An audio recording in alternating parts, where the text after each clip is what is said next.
Hi, I'm Katie Kramer, President and CEO of the Boettcher Foundation. Welcome to Colorado Leadership Stories, where we talk to everyday, courageous leaders who have made transformational impacts in their communities and are building a better state for everyone. You'll hear from leaders and organizations and communities throughout the state as we explore the idea that leadership is an activity that anyone can do.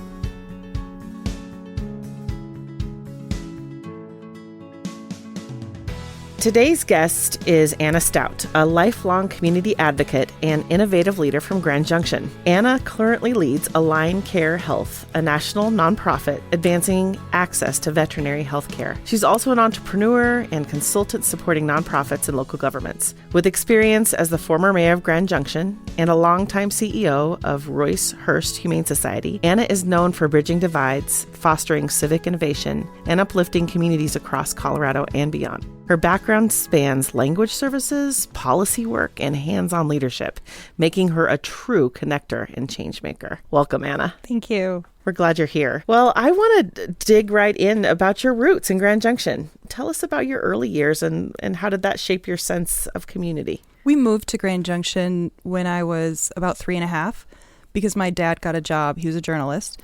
And he got a job at the Daily Sentinel. So he moved us here from Logan, Utah, where we were, I say we because I have a twin sister, and then eventually had a younger sister born here in Junction. But we came to Junction just to pursue, my father's job opportunity. And it was a very different Grand Junction than it is now. We grew up in basically Clifton for the first part of our childhood and then Orchard Mesa for the rest of it. And those are two areas of our town that are traditionally underserved and have lower resources. My introduction to life in Grand Junction was not to the Grand Junction that we have here today, where people are much more able to thrive and where the community is investing in all parts of the community. And yeah, that was essentially my childhood. Wow. And how did you decide to get involved in the community, like in a real formal way? You got into public office. How did that happen? I don't remember any pivotal moment. It feels like it's just always been this way. And I'm sure there was a moment. I was a real involved high schooler. I was kind of a Susie high school. So I was already in National Honor Society and participating in many extracurricular activities. So I think it was just natural. But the one thing that probably, the deciding moment in my life was probably when I was 19 and I started the nonprofit that created our sister city here in Grand Junction. It wasn't a conscious decision to step into, leadership or public service or anything. It was just something that we started and we just kind of did it and figured it out as we went. And then that parlayed into many other opportunities in the community. And because I had gone to El Salvador and started this nonprofit, I became bilingual. And then that led to me starting my interpreting business, becoming a certified interpreter, certified translator. That connected me to the community in many ways because I was interpreting in courthouses and medical appointments and community events, sort of anywhere you need language services, you need an interpreter. And then that led to, working with other people in the community that then it was just this kind of stair step into service. The fact that I had started a nonprofit and had run a business was why I was recruited to run the Humane Society, because that was a strong need at that point. So that took me to that version of my life of service. And then the decision to run for council, I don't remember ever making. I don't remember it being a decision. It just, I think, made sense. It was just a fluid part of what I had already been doing. And it was, nonprofit work is public service. It's civic service, and so it just kind of felt like a natural next thing. But there was never a conscious decision to do any of it, I don't think. Wow, that's interesting. But I can tell already, just hearing part of the story, that just the service ethic is sort of part of your DNA, sort of who you've always been. And then I think it's interesting, you show up with that sort of sensitivity, and then you're willing to raise your hand and people are like, yes, you just dive in. And it snowballs because the more that you're doing, if you're working on one thing and you are working with others on that, then you're the natural next fit when they're thinking about, we need somebody to do this. And so you're approached for that. And so it's really easy, I think, to start in a role. And as long as you are, a person who's giving a lot to that role and being involved, then it leads to more opportunities. Yeah. They say, what is it, that if you really need something done, ask the busiest person because they're the ones that are doing it. And often the people that are asked, they're tapped to be board members or tapped to volunteer for things. So I think that it was just a snowball effect of service. And, it's such a privilege to get to do those things. So when you're asked to do them, when I was asked to do things and step into different roles, it feels like an honor to be asked. It feels like a privilege to get to serve and to, be a part of things being a little better because you're working on something. Right. And the work is meaningful in that way.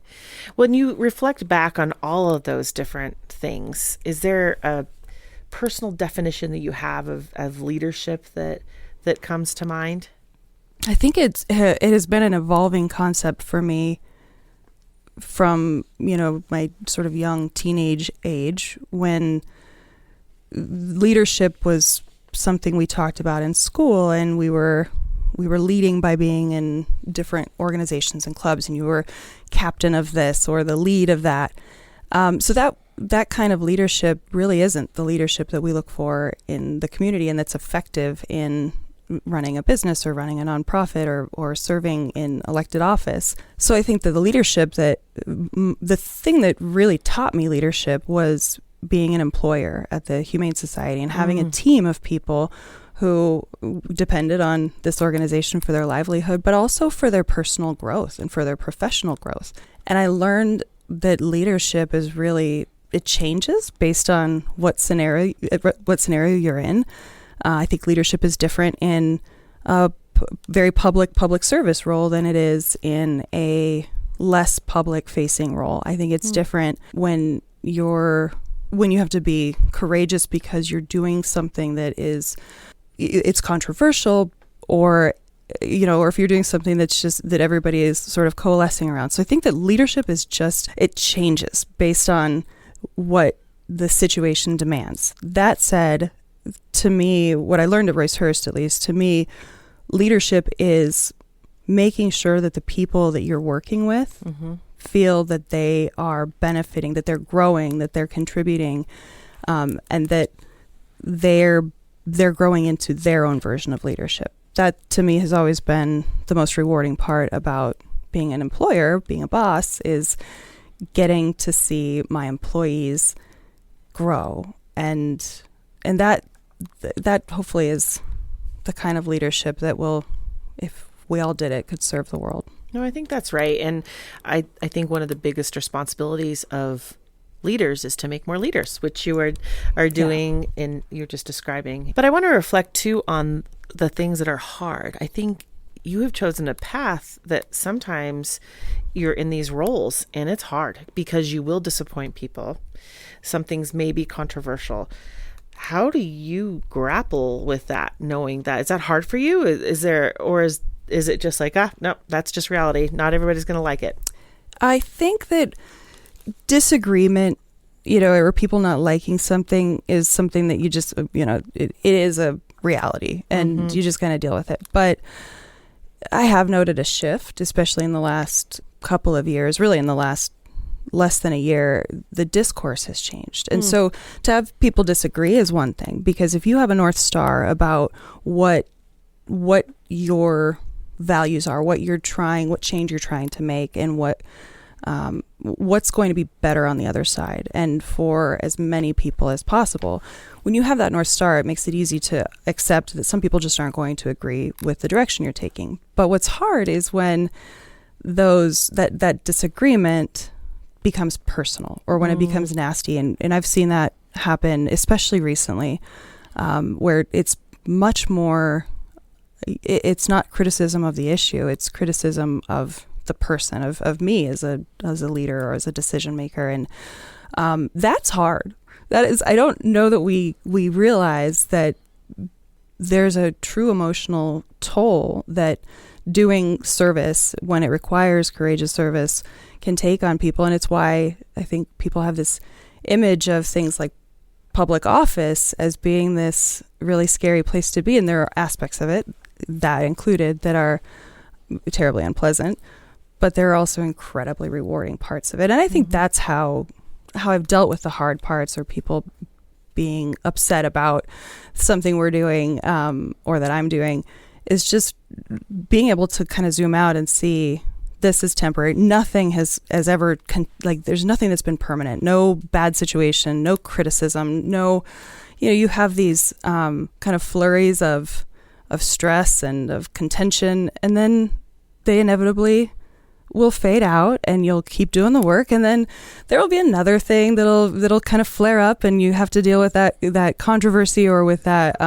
public discourse that's negative, and then you just keep pushing through, and you just keep focusing on what the big picture end result impact is going to be, and that makes it a lot easier for me. I guess just that real big picture understanding of the why you're doing it and what you're going to see on the other side of it.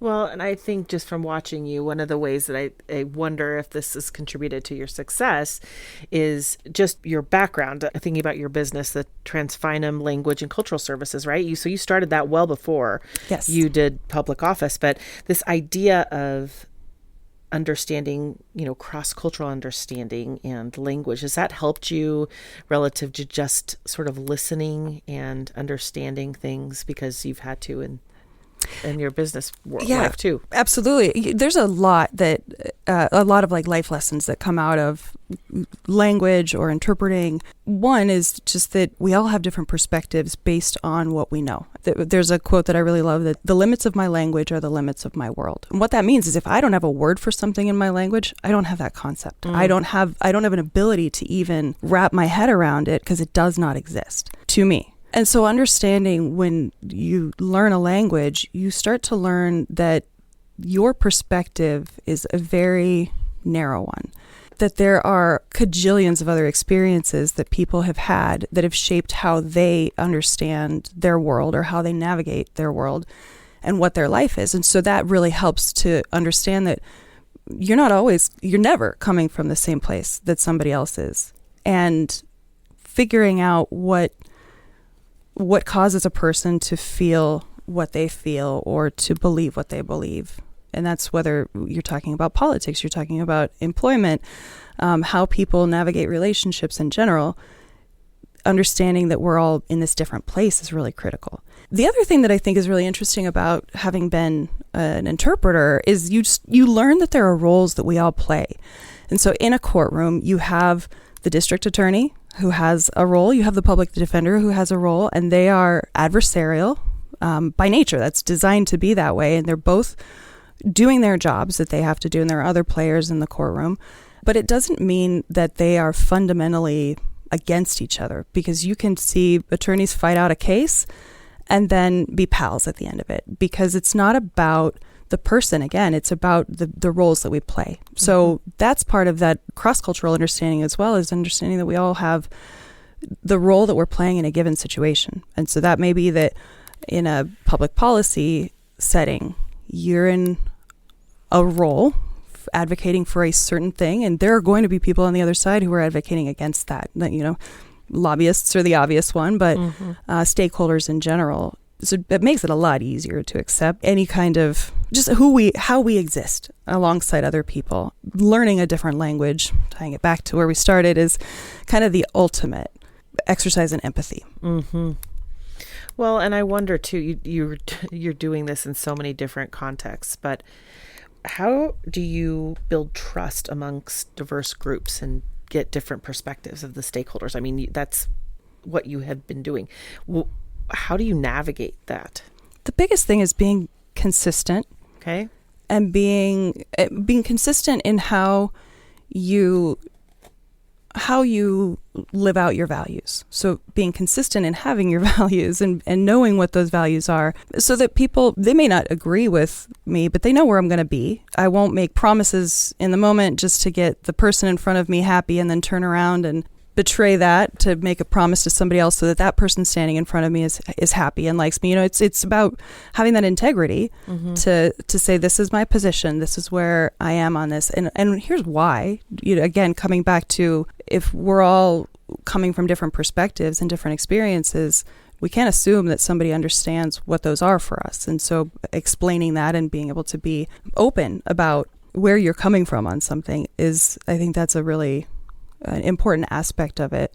Well, and as you think about just leadership in action and some of these things we've been talking about, I wonder if you have any stories from when you were serving as mayor of Grand Junction where it was like this, it went really well. Like, is there an example of something where you feel like something went really well, or that you could talk about?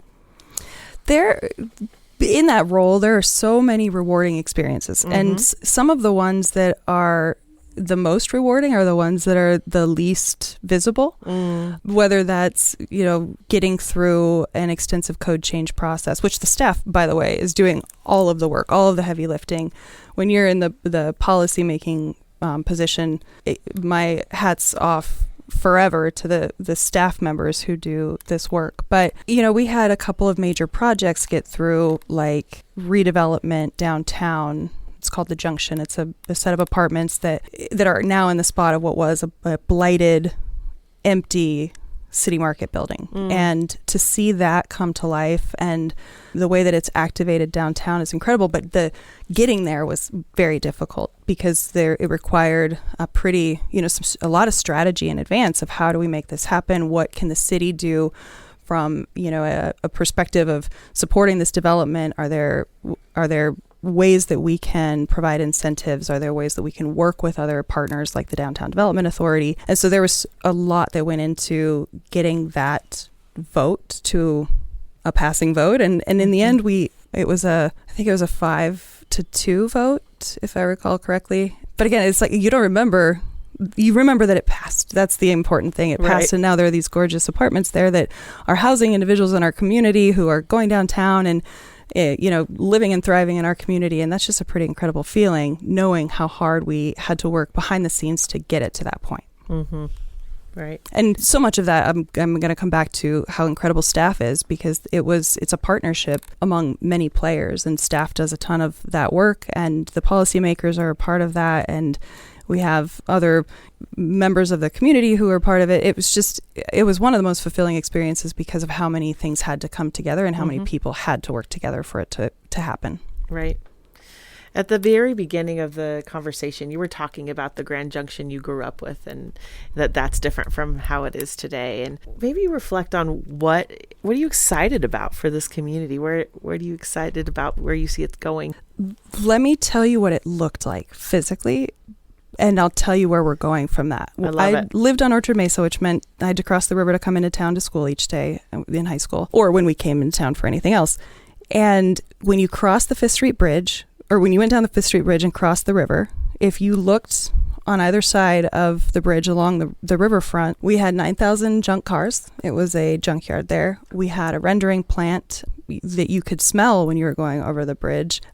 We had uranium mill tailings that had been dumped along the side of the river. And that was the welcome you got to Grand Junction from the south. There's not a sense of community pride. And as a student who was, you know, a good student, I was always told that I had to go away to college, because if you stay here, it was very stigmatized. This isn't where successful people stay, because it's Grand Junction. In fact, it was called Grand Junktown. That was kind of the nickname for it, unfortunately, given the junkyards. But now you cross that same bridge, and it's this incredible riverfront development. We have this business park there. We have a new housing area. We have a section of the river that people can play in and learn how to respect and interact with the river and our wildlife here. It's a totally different feel, and the level of pride that we have as a community. There's a sense of who we are, and there's a sense of togetherness in the community that didn't exist when I was growing up. Not that I ever felt. And to stay in Grand Junction is no longer a stigma. It's what we choose to do. We choose to stay here because it's beautiful here. Our quality of life is high, the sense of community is strong. So that's what I see for Grand Junction's future, is preserving that, making sure that we continue to have this sense of community, but not in a way that's closed off, in a way that's continuing to look at ways to improve and to be a place that people can put roots and be successful in whatever way they define success for their life. Well, it is a beautiful community. And I think it's amazing that you've had a front row seat and been one of the leaders that's helped to make that possible. And I wonder how you decide as a doer here. You're a doer in this community and longtime leader in a bunch of different contexts. How do you decide what to say yes to? I'm sure you have plenty of opportunities to be engaged in any variety of awesome things that are happening around here. So do you have a filter for that? Well, I'll start by saying that anybody who knows me will say that no is not a word that I use frequently or well. And I pretty easily get involved in too many things, but they're all meaningful. And there is a filter, and that filter is, I know my personal values, my non-negotiable values in life. What are the things that if they were missing from my life would make me not okay? And at the top of that list is legacy. And so the idea of doing things that make things better beyond me, that don't need me to continue, doing for the impact or the change to be lasting. And that is how I choose what I work on, or what I commit my time to. So it's always rooted in my values. If it's with people who are passionate about something that will improve life for somebody, and if it's something that meets me in this place of service and community, then it's really hard to say no to. Well, and with that context, what has your attention right now that you're excited about? Oh, my goodness. Oh, I'm working on so many things that I'm excited about. But my current role, which I started just a couple of months ago, I'm working for Aligned Care Health. And this is an organization that's really focused on the intersection of pet health and human health. And the fact that those are inextricable. You can't talk about health, human health, if you're not including their furry family members. 7 in 10 households in the U.S. are pet families, while only 4 in 10 households in the U.S. have minor children in the household. So it's a huge part of our life to have pets, and that impact of having pets in a home actually leads to healthier individuals, which costs our healthcare systems less and leads to better health outcomes, longer lives, more fulfilling lives for people who have those pets. And I'm not exaggerating on this. This is not hyperbole. There's extensive research that has looked at this human-animal, human-pet bond.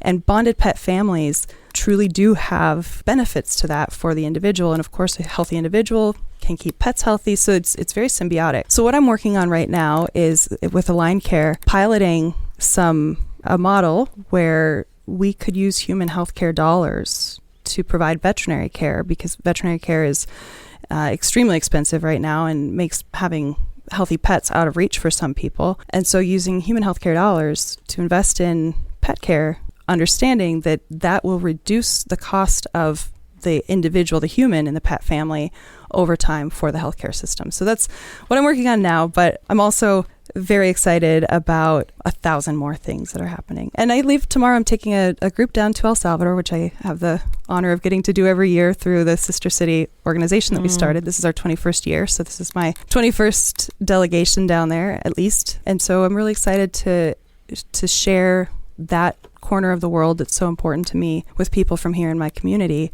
and really just shrinking the world a little bit. That sounds wonderful. And I know that one of the things that you've done is you participated in Civico's Governor's Fellowship Program, which Boettcher supports.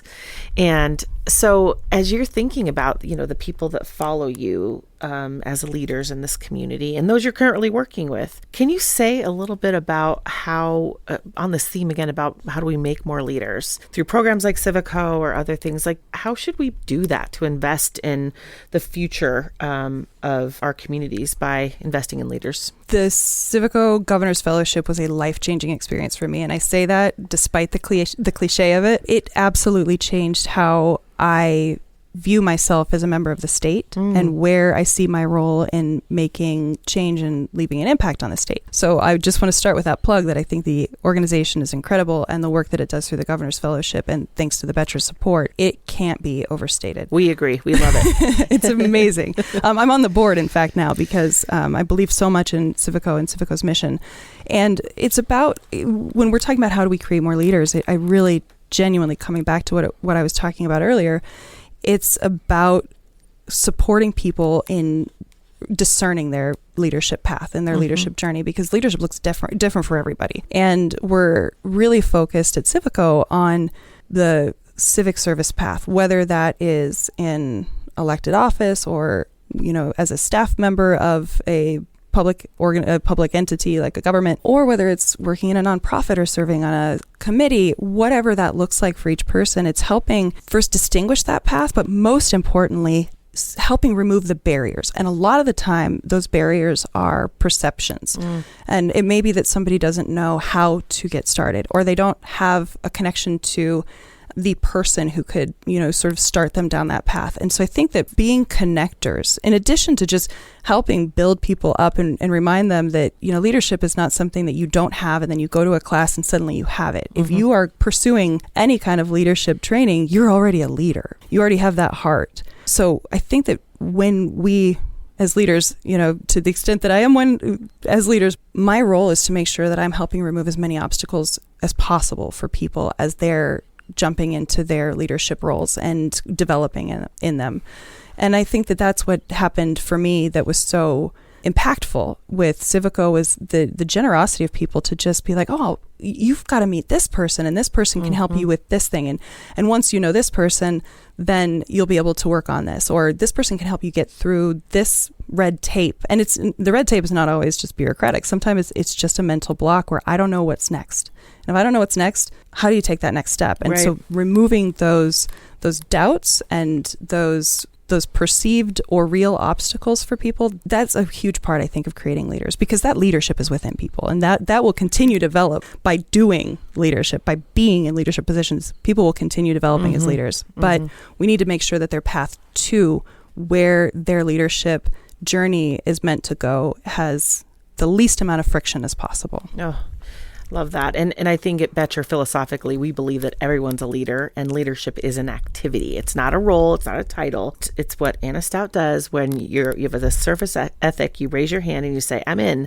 I'd love to see this improve in our community. I'd love to make this difference. And so just being the importance of being a connector, a mentor, as people pay it forward. We're recording this at CMU's campus.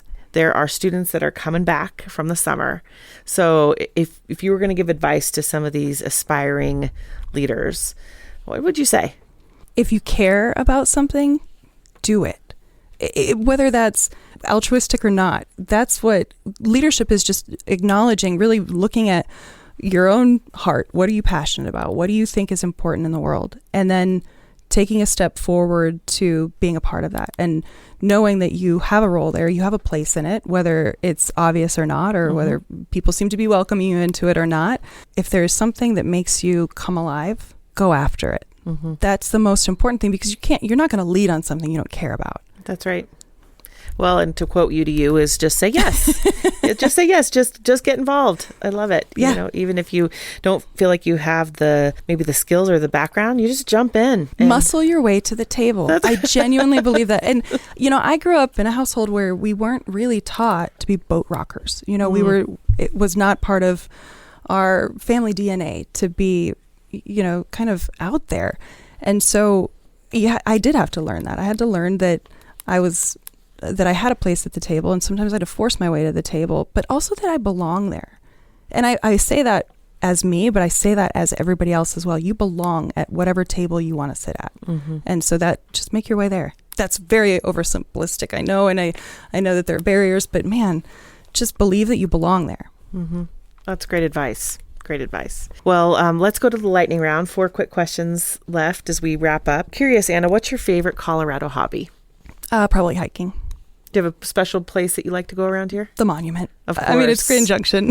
It's our backyard. So I love hiking. And it's beautiful. Okay, favorite Colorado landmark? Is it the monument or do you have another place? I think it's Mount Garfield.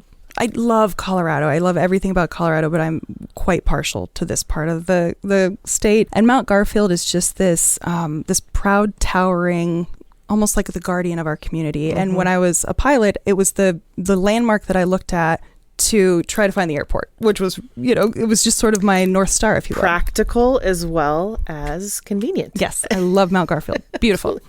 Worst hike, though. My two answers, hiking is my favorite and Mount Garfield is my favorite. I don't combine those two anymore because that is one of the most brutal hikes. Good to know. Good to know.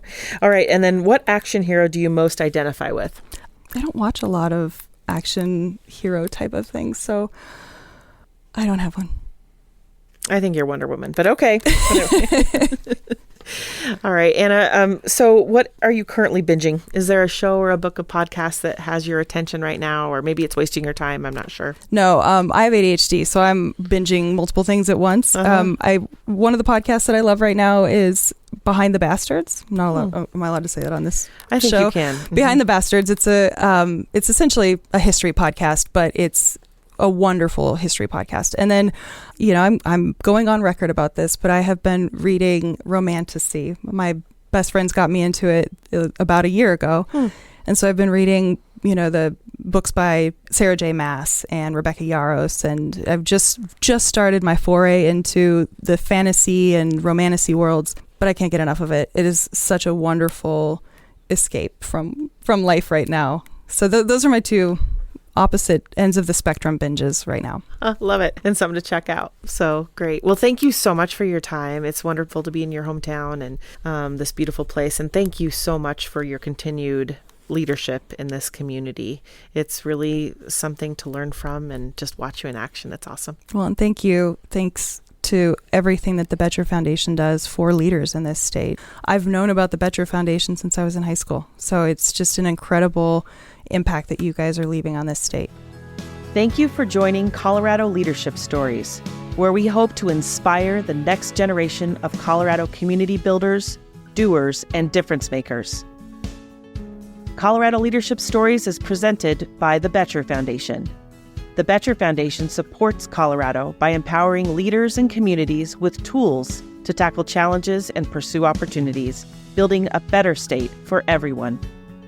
With an 85-plus year legacy of giving back, we're committed to amplifying our impact for future generations. That's the spirit of Boettcher.